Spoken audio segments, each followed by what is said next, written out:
అందరికీ గుర్తు పోయినసారి ఇటువంటి సందర్భంలో నేను జోష్యం చెప్పడం జరిగింది. ఈ జిల్లాలో అప్పుడున్న మంత్రి తుడుచుకుపోతారు అని, రాష్ట్రంలో కాంగ్రెస్ పరిపాలన వస్తుంది అని చెప్పిన జోష్యం సుమారు నెల రోజులు మీరందరూ కూడా అనుభవిస్తున్నారు. ఒక రకమైన స్వేచ్ఛ, ఒక రకమైన మనోధైర్యం, ఒక రకమైన నమ్మకం ఇవాళ ప్రజల్లో బహిరంగంగా తెలిసిపోతుంది.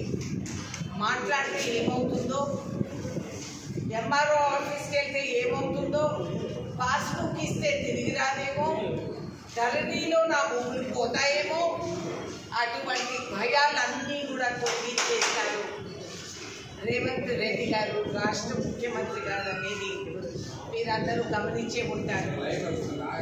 రాబోయే రోజుల్లో లోకసభ ఎన్నికల్లో కూడా ఇదే తీర్పు జరగబోతుంది అనేది మళ్ళీ నేను జోష్యం చెప్తున్నాను. ఈ పోటీలో ఇందాకే నందమూరి తారక రామారావు గారి 28వ వర్ధంతి, దానికి నన్ను ఆహ్వానిస్తే నేను వెళ్ళి ఎన్టీఆర్ సర్కిల్ కాడ ఆయన విగ్రహానికి పూలదండేసి, అక్కడ నందమూరి గారి అభిమానులు కూడా ఆడవాళ్ళు ప్రత్యేకంగా నన్ను గౌరవించుకొని వాళ్ళు నన్ను ఆహ్వానిస్తూ అక్కడ టీడీపీ వాళ్ళందరూ కూడా బహిరంగంగా భవిష్యత్తులో కూడా కలిసికట్టుగా పనిచేసుకుంటామని వారు చెప్పడం మాకెంతో మనోధైర్యం పెంచిన వారిని చెప్పి వారికి నేను కృతజ్ఞతలు చెప్తాను వేసి, ఇవాళ ఆడవాళ్ళు ఎంతో హాయిగా ఫ్రీగా బస్సుల్లో ప్రయాణాలు చేస్తూ, నేను కూడా బస్సు ప్రయాణం చేశాను.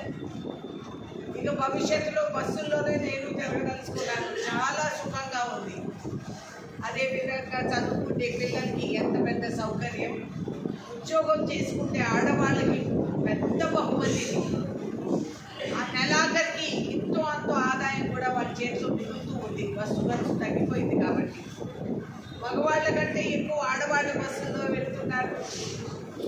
చాలా సుముఖంగా వాళ్ళు అనుకున్న జాగా చేరగలుగుతున్నారు. అంటే అసలు ఊహించలేని సక్సెస్, ఊహించలేని విధానంలో అది ఆ సౌకర్యం కలిగించినందుకు వాళ్ళందరూ కూడా కాంగ్రెస్ పార్టీకి రేవంత్ రెడ్డి గారిని, ఇప్పుడే కాదు మేడం, ఇంకా 20 సంవత్సరాలు వారే ఉండాలని మేము కోరుతున్నామని నాకు తలకు వచ్చారు. నేను బస్సు నుంచి దిగి అక్కడ మాట్లాడుతూ ఉంటే ఆడవాళ్ళని ప్రభుత్వాలు ఆక్రమించుకున్న భూములన్నీ కూడా దరఖాస్తులు కలెక్టర్లకి, అధికార బృందానికి మేము వాళ్ళ దృష్టికి తీసుకురావటం, అదేవిధంగా న్యాయంగా వాపసు రావాల్సిన భూములు, పేదవాళ్ళకు పంచాల్సిన భూములు, ఇవన్నీ కూడా మేము ఒక వ్యక్తి మీద కక్ష రాజకీయాలకి మాకు టైం లేదు.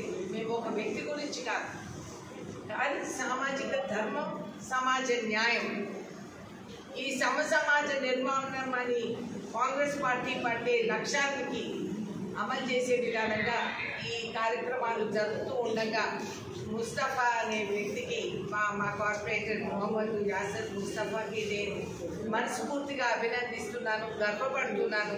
ప్రజాప్రతినిధులు అంటే ఈ విధంగా ఉండాలి, ఎప్పుడుకన్నా ప్రజలకి న్యాయం జరుగుతుంది అనే కాంగ్రెస్ పార్టీలో ఉండే నమ్మకానికి ఆయన మరో అంత బలం కలిగించినందుకు I'm really deeply appreciating it. అదేవిధంగా మన లంబాడా కమ్యూనిటీకి వాళ్ళకి నేను ఏర్పాటు చేసిన కమ్యూనిటీ హాల్స్, అదే